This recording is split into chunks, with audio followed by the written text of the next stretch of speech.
Soy Jorge Vilches, soy advisor de Bridgewater y partner en REF, que es una red global de CEOs en España, y he pasado casi toda mi vida en el sector de hospitality, en aviación. He tenido varias posiciones en diferentes líneas aéreas, terminé siendo CEO de 3 y también he trabajado en el sector de cruceros. He sido presidente de un grupo de cruceros basado en España y en Francia, y yo creo que básicamente es eso, en resumen.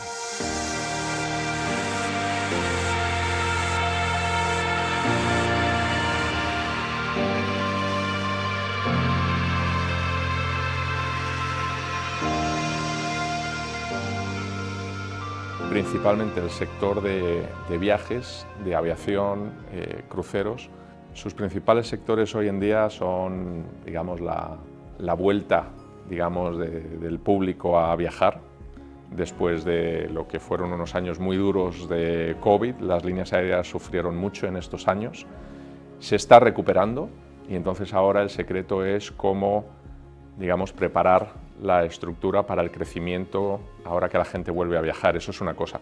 Y por otro lado, en el mundo de los consejos asesores de pares en REF, yo dirijo grupos de CEOs y el gran desafío que tenemos aquí es cómo capturar la inteligencia colectiva que se genera en un grupo de personas muy capaces que están dirigiendo empresas para ayudarse unos a otros. Eso es básicamente a lo que nos dedicamos y cada día es más necesario porque los desafíos son más importantes, los cambios, estamos en un mundo que está cambiando radicalmente y de forma muy rápida y las empresas tienen que estar preparadas y muchas veces los líderes se sienten un poco solos.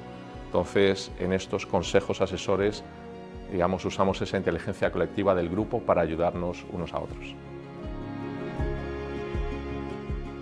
Bueno, la verdad he estado toda mi vida, o buena parte de mi vida, fuera de España. He estado 35, 37 años viviendo fuera de España. He vivido sobre todo en las Américas, en Estados Unidos y en Latinoamérica, en unos 10, 11 países durante bastante tiempo, y he vivido en Filipinas, he vivido en Reino Unido, en Italia, pues ya los últimos años en España. Yo creo que si algo he aprendido en mi vida, que he estado pues toda mi vida cambiando de países, es la flexibilidad y la tolerancia que es necesaria en un mundo tan globalizado como en el que vivimos.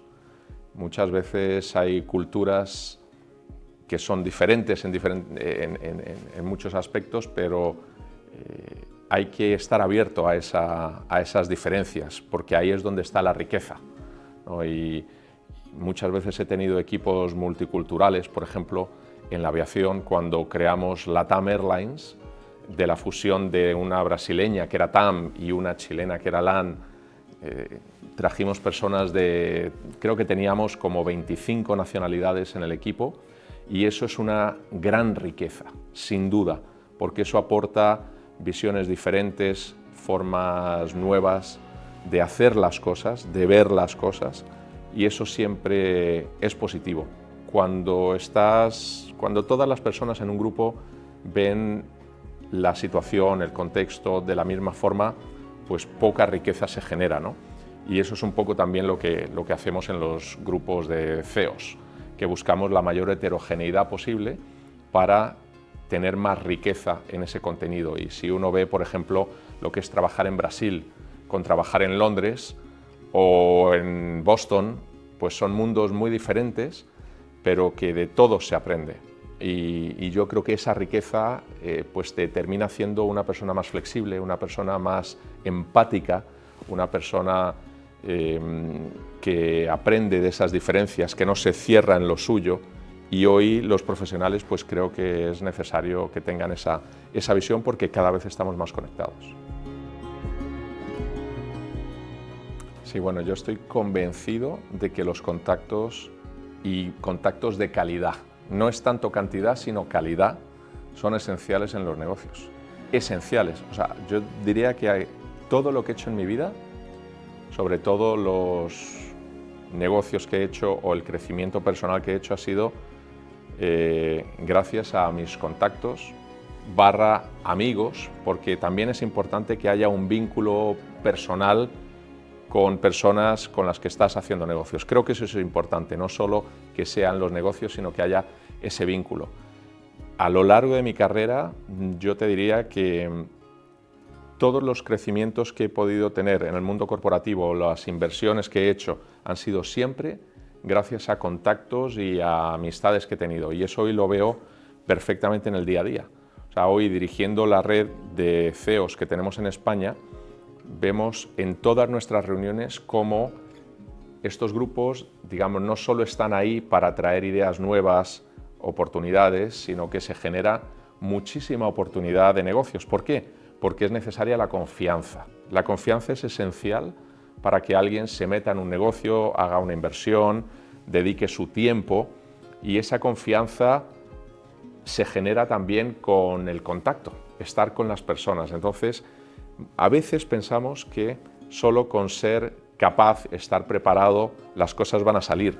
Y yo creo que hay que trabajar duro, hay que tener una dosis de suerte y hay que tener los contactos correctos, porque son, sin duda, los que te terminan abriendo las puertas. Nosotros aquí en estas reuniones que hacemos lo vemos continuamente como las oportunidades de expansión de nuevos mercados, como nuevas líneas de negocio, se dan siempre a través de una persona clave. Y eso lo hacemos también nosotros. Ponemos en contacto a CEOs de España con CEOs de otros países, con CEOs de Norteamérica, de Latinoamérica, y son gente que te termina abriendo las puertas. Por lo tanto, yo soy un convencido de la importancia de los contactos, y contactos, de nuevo, de calidad, para en el mundo de los negocios son esenciales.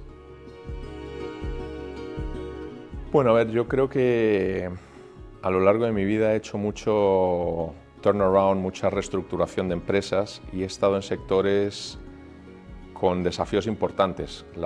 El propio sector de la aviación, por ejemplo, ya es una industria de márgenes muy apretados, donde los costos suben de repente y pasas a perder mucho dinero, y eso te obliga a estar siempre muy al filo de, digamos, de cómo puedes optimizar la operación. Entonces, en esas reestructuraciones, que me ha tocado hacer varias, o fusiones entre líneas aéreas, siempre pues terminas teniendo que optimizar lo que es la estructura, la organización, y no es fácil porque hay redundancias, hay personas que tienen que salir, hay que reducir costos, entonces eso siempre ha sido algo complejo, pero bueno, yo creo que el objetivo era intentar maximizar el resultado para la mayoría de los empleados, y a veces hay que tomar decisiones que son difíciles, que afectan a algunas personas si vas a beneficiar a la mayoría del grupo, ¿no? Eso, cada vez que hemos hecho una incorporación o hemos tenido que alguna redundancia en el caso de áreas que estaban siendo redundantes, pues siempre ha sido con el objetivo de beneficiar al mayor grupo posible dentro de la empresa, ¿no?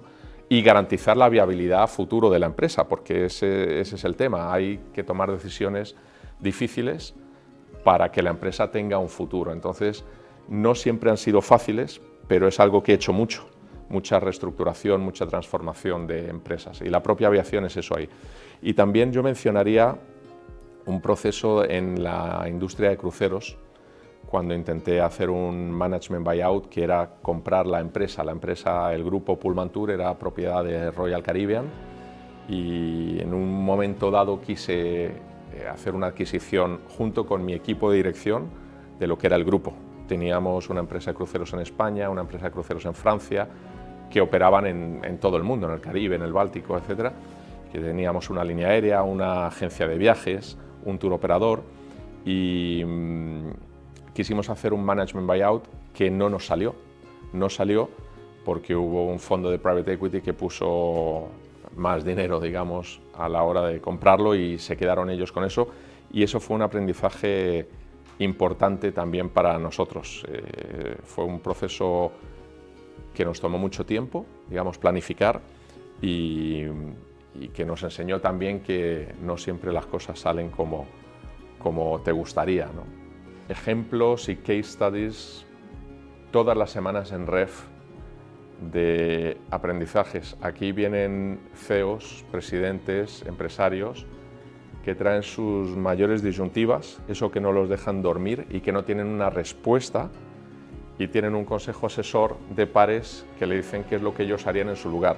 Tenemos desde empresarios que van a vender sus empresas o que quieren comprar empresas, aquellos que tienen problemas de governance interno con socios en negocios familiares, nuevas generaciones que están entrando en la empresa, y son cosas que no te enseñan en la universidad ni en los programas de máster, se enseña viviéndolo.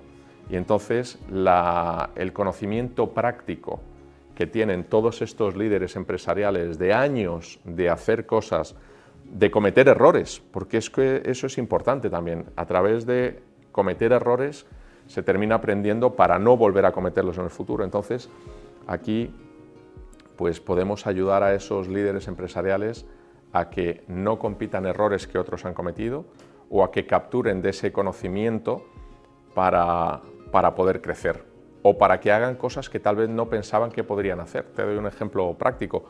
Un empresario que estaba pensando que iba a tener que vender su empresa, después de una de las discusiones aquí hace poco más de una semana, se dio cuenta que no tenía que vender la empresa, sino que realmente lo que tenía que hacer era crecer comprando otras empresas, él. Y eso surgió de ese conocimiento colectivo, de esa inteligencia colectiva, de ese ayudarse unos a otros, gracias a la confianza que se genera entre los miembros. Eso es esencial. Cuando hay confianza, cuando se bajan las barreras, cuando yo sé que tú me vas a ayudar de forma desinteresada porque yo te ayudaré a ti también, y si a eso le sumas gente que tiene una trayectoria tremenda, muchos años, una responsabilidad importante, pues la verdad es que ahí es donde se da la magia, ahí es donde se crea muchísimo valor para unos y para otros, ¿no? Bueno, yo creo que el ser advisor de Bridgewatt es una gran oportunidad porque tiene todo que ver con lo que yo hago, que es conectar gente y aprovechar el conocimiento de unos y de otros para generar valor. Eso es, el hecho de que yo sea advisor permita, digamos, usar ese conocimiento de haber trabajado en diferentes países, en diferentes industrias, en situaciones más o menos en distrés, empresas en dificultades. Yo creo que eso es muy extrapolable para otros sectores, ¿no? Para otras industrias, aunque sean diferentes sectores. Eso por un lado. Y por otro lado, la conexión con empresas, la conexión con personas, la conexión, porque finalmente cuando tienes personas, empresarios potentes, con experiencia, pero que entre ellos se conectan, ahí es donde se genera muchísimo valor. A veces el problema es no saber con quién hablar. Y Bridgewatt permite eso. Bridgewatt permite crear ese puente entre personas de diferentes países, de diferentes sectores, que tal vez tienen una necesidad puntual que puede ser satisfecha por alguien que está en la red. Entonces, esa unión de empresas con advisors que tienen diferentes perspectivas, diferentes experiencias, diferentes momentos, pues puede generar mucho valor. Yo estoy encantado de participar en Bridgewatt un poco por eso, porque soy un convencido del poder de la conectividad y de la comunicación entre personas.